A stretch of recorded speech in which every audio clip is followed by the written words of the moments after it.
Hello दोस्तों, स्वागत है आपका इस न्यू वीडियो में। आज की वीडियो में हम डिस्कस करेंगे गेट 2016 का क्वेश्चन ऑन सी प्रोग्रामिंग। ठीक है। और आगे बढ़ने से पहले आपको बताना चाहता हूँ कि जैसे अभी कोविड की सिचुएशन बहुत ही ज़्यादा वर्सन हो गई है पूरे इंडिया में। 3,50,000 प्लस केसेस आ रहे हैं, तो प्लीज़ आप सभी अपना और अपनी फैमिली का अच्छे से ख्याल रखें। ठीक है, तो चलिए फिर अब क्वेश्चन पर आते हैं। क्वेश्चन क्या कह रहा है? Consider the following C programme.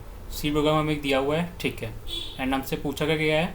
The output of the program is, ठीक है। इस कोड को जब प्रोग्राम को जब हम चलाएंगे तो इसका आउटपुट क्या आएगा वो हमसे पूछा है जनरली। ठीक है, सी प्रोग्रामिंग मोस्टली ऐसी होते हैं, आउटपुट बेस्ड क्वेश्चन होते हैं। और कोई ऑप्शन तो है नहीं हमारे पास, न्यूमेरिकल आंसर टाइप क्वेश्चन है। तो ठीक है, चला के देखते हैं पूरे कोड को। कोड में क्या कर रहा है? सबसे पहले तो हेडर फाइल दी हुई है std.h, ठीक है।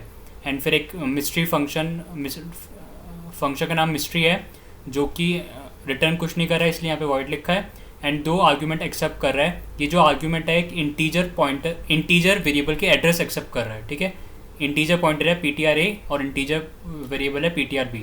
ठीक है। एंड इसके अंदर कुछ एक डेफिनेशन लिखी हुई है, स्वैपिंग जैसा कोड कुछ लग रहा है। अभी जब चला के देखेंगे तो पता चलेगा एग्जैक्टली करके रहा है ये कोड फंक्शन मिस्ट्री वाला। तो मेन फंक्शन बनाते हैं अपना। मेन फंक्शन में इंटीजर टाइप के एक ए बी सी और डी, ये चार वेरिएबल डिक्लेयर करें हैं, उसी टाइम इनिशलाइज भी कर दिया है ए बी सी डी।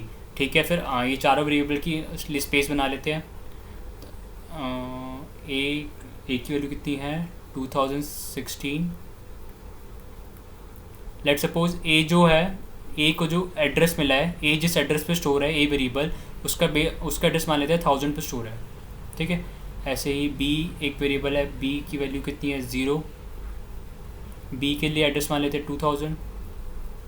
ऐसे ही सी की वैल्यू कितनी है? 4। सी के लिए हम 3000 एड्रेस ले लेते हैं। एंड डी वेरिएबल है 42, जिसकी वैल्यू 42 है। एंड इसके लिए इसका एड्रेस मान लेते हैं 4000 पे स्टोर है। ठीक है, इनके मेमोरी एड्रेस से लिख लिया हमने किस एड्रेस पे ये सारे चारों वेरिएबल स्टोर होंगे। ठीक है। अब अगली लाइन पर आते हैं। अगली लाइन पे क्या हो रहा है? एक फंक्शन कॉल है, मिस्ट्री फंक्शन को कॉल कर रहे हैं हम। ठीक है, अब मिस्ट्री फंक्शन को मैंने आपको यहाँ पे ऊपर बताया था कि किस टाइप के आर्गूमेंट एक्सेप्ट कर रहा है। ये एक इंटीजर वेरिएबल का एड्रेस एक्सेप्ट करेगा। ठीक है, तो एड्रेस ऑफ ए का मतलब क्या है? जब हम ऐसे लिखते हैं, ये %a का मतलब क्या है? Address of A, address of A. ठीक है, एड्रेस ऑफ ए कितना है? 1000। ठीक है, ऐसी %b का मतलब क्या होगा? Address of b. Address of b कितना है? 2000। ठीक है। अब जैसे ही जब आपको पता, ये थोड़ा बेसिक सा रूल है कि जब भी फंक्शन कॉल लगती है तो वो जो फंक्शन कॉल है वो स्टैक में पुश हो जाती है। ठीक है, तो यहाँ पे एक स्टैक बना लेते हैं साथ के साथ। जैसे कि ये मान लीजिए हमारा फंक्शन स्टैक है। ठीक है, जैसे ही हम मिस्ट्री फंक्शन को कॉल करेंगे तो मिस्ट्री फंक्शन के लिए यहाँ पे एक स्पेस क्रिएट हो जाएगा। मिस्ट्री फंक्शन को ले सपोज MYS से डिनोट कर देते हैं। एंड इसमें हम पास क्या करें? सबसे पहले एड्रेस ऑफ ए और एड्रेस ऑफ बी। तो सबसे पहले हमने पास किया, फंक्शन कॉलिंग जब हुई तो आर्ग्यूमेंट क्या पास हुए? एड्रेस ऑफ कितने? ए कितना है? 1000। Address of a 1000 and address of b कितना है? 2000। Address of b 2000। ठीक है, तो ये जो फंक्शन कॉल है मिस्ट्री फंक्शन की, ये स्टैक में पुश हो जाएगी। तो इसमें क्या आर्ग्यूमेंट अपने पास करें? 1000, 2000। ठीक है, अभी ये जो फंक्शन कॉल है यहाँ पे अब इसके लोकल वेरिएबल्स वगैरह जितना भी काम होगा इस फंक्शन स्टैक के अंदर होगा। ठीक है, और इसके अंदर दो वेरिएबल है, इसके लोकल वेरिएबल है ptr और ptr इस फंक्शन के लोकल वेरिएबल है। ठीक है, जैसे ये फंक्शन का काम पूरा होगा तो इसके लोकल वेरिएबल की जो मेमोरी एलोकेटेड होगी वो भी डिस्ट्रॉय हो जाएगी। तो दो वेरिएबल हैं इसके ptr, थोड़ा कलर चेंज कर लेते हैं यहाँ पे, लेट्स ऑरेंज ले लेते हैं। ठीक है, ptr में कितनी वैल्यू जाएगी? ptr में जाएगी 1000, ptr में जाएगी वैल्यू 2000। ठीक है, ये हमने आर्ग्यूमेंट में पास करें। ठीक है, अब एक और वेरिएबल बनाया है जो कि integer pointer to integer type का वेरिएबल ही है, सेम ptr और ptr की जैसे ही। इसमें भी हम क्या किस स्टेप की वैल्यू शो कर सकते हैं? एक पॉइंटर का, एक इंटीजर वेरिएबल का एड्रेस शो कर सकते हैं। ठीक है, टेम्प, तो टेम्प पे एक और बना लेते हैं। ठीक है, टेम्प में अभी कुछ स्टोर करानी है तो ठीक है, उसमें कुछ गार्बेज अभी होगा वो हमें पता नहीं।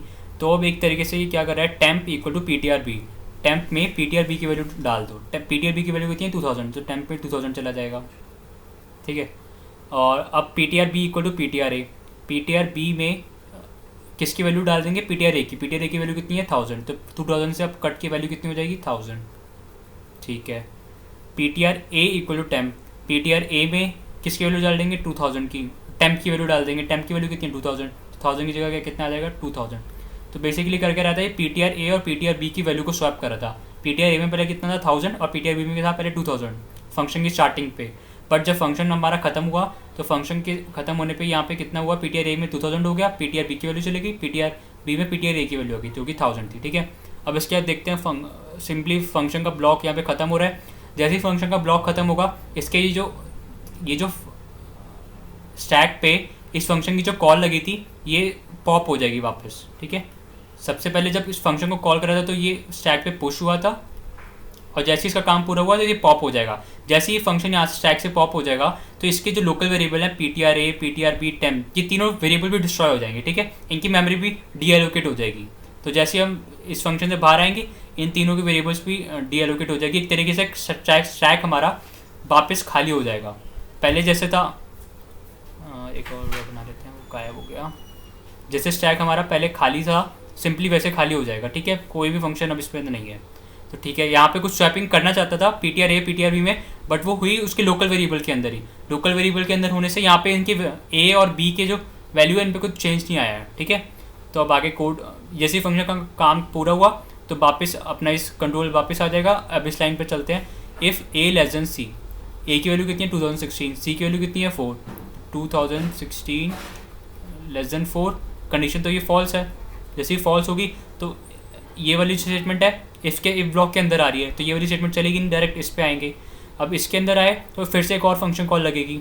फंक्शन कॉल मिस्ट्री फंक्शन को कॉल कर रहे हैं और पास क्या कर रहे हैं, एड्रेस ऑफ ए और एड्रेस ऑफ डी, ठीक है। आप मिस्ट्री फंक्शन जब कॉल करेंगे हमारा स्टैक अब ये आगे ये है, और एड्रेस ऑफ ए कितना है 1000, एड्रेस ऑफ ए कितना है 1000 और एड्रेस ऑफ डी कितना है 4000, ठीक है। एड्रेस ऑफ ए 1000 और एड्रेस ऑफ बी 4000। स्टैक पे हमारा ये फंक्शन पुश हो गया अभी, ठीक है। जितना भी काम होगा स्टैक पे काम होगा, इसके लोकल वेरिएबल भी सब स्टैक पे क्रिएट होंगे।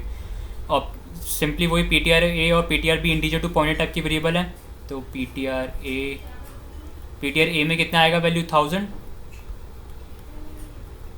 पी टी आर बी में कितनी वैल्यू आएगी 4000,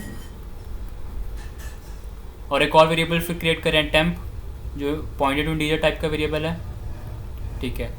temp equal to p T R B, temp में पी टी आर बी की वैल्यू डाल देंगे 4000, एंड देन फिर पी टी आर बी में पी टी आर ए की वैल्यू डाल देंगे। पी टी आर बी में पी टी आर ए की वैल्यू कितनी है 1000, 4000 में कितना हो जाएगा 1000, एंड फिर P T R A equal to temp, P T R A equal to temp, P T R A में टेम्प की वैल्यू कितनी है 4000, 1000 की जगह कितना आ जाएगा 4000। अब इस फंक्शन का काम पूरा ब्लॉक ख़त्म होता है। जैसे इस ब्लॉक से बाहर आएंगे तो ये सारे जो इसके लोकल वेरिएबल हैं P T R A, P T R B, temp, ये फंक्शन से पॉप हो जाएंगे एंड वापस इन तीनों की जो मेमोरी एलोकेटेड हुई थी वो डिस्ट्रॉय हो जाएगी, ठीक है। तो ये भी सिंपली अब पॉप हो जाएगा फंक्शन, तो हमारा स्टैक फिर से खाली हो जाएगा, ठीक है। वैसे स्टैक पे मेन की कॉल भी लगी होगी बट वो दिखाना ज़रूरत नहीं है। पहले सबसे पहले किस स्टैक पे किसकी लगी होगी कॉल, इस मेन फंक्शन की जो हमने कॉल करा है, ठीक है। इस मेन फंक्शन की भी कॉल स्टैक पे लगेगी, एंड देन फिर एक और हमने मिस्ट्री फंक्शन ये वाला कॉल करा था, इस वाले मिस्ट्री फंक्शन की कॉल लगी होगी जो एम्परसेंट ए और एम्परसेंट बी के साथ कॉल करा था, ठीक है। ये जैसे ही इसका काम पूरा हुआ तो इसकी मेमोरी डीएलोकेट हो गई, ये पॉप हो गया था, एंड वापस अब इस वाले फंक्शन की अब ये जो एक और फंक्शन था मिस्ट्री वाला ही इसकी कॉल लगी होगी। जैसे ही अब इसका काम भी पूरा हुआ, हमने यहाँ पे पूरा काम कर लिया तो इसकी मेमोरी में लिमिट हो जाएगी। अभी तक स्टैक पे हमारा बस एक मेन फंक्शन बचा हुआ है, ठीक है। अब मेन फंक्शन का काम आगे क्या है, सिंपली एक और लगा दी। अब इस पर आते हैं वापस, प्रिंट क्या कर रहा है, ए की वैल्यू प्रिंट कर रहा है। ए की वैल्यू हमारे पास कितनी 2016, कुछ चेंज तो हुआ ही नहीं, जितनी पहले एलोकेटेड जितनी वैल्यू इनिशियलाइज डिक्लेरेशन के टाइम पे इनिशियलाइज करी थी 2016 वैल्यू वही है, क्योंकि जो स्वैपिंग हुई थी इनके लोकल वेरिएबल्स के अंदर चेंज हुआ। जो हमारे मेन वेरिएबल्स के जो मेन फंक्शन के जो वेरिएबल्स थे ए बी सी डी, वहाँ पे तो कुछ चेंज ही नहीं हुआ। तो सिंपली ए की वैल्यू जितनी पहले थी 2016 वो उतनी रह जाती 2016, तो यहाँ पे वैल्यू कितनी आएगी 2016, आउटपुट क्या प्रिंट होगा 2016 प्रिंट होगा, ठीक है। तो चलिए फिर अब यहाँ पे क्वेश्चन पूरा होता है, नेक्स्ट वीडियो में मिलते हैं फिर, तब तक के लिए बाय बाय, थैंक्स।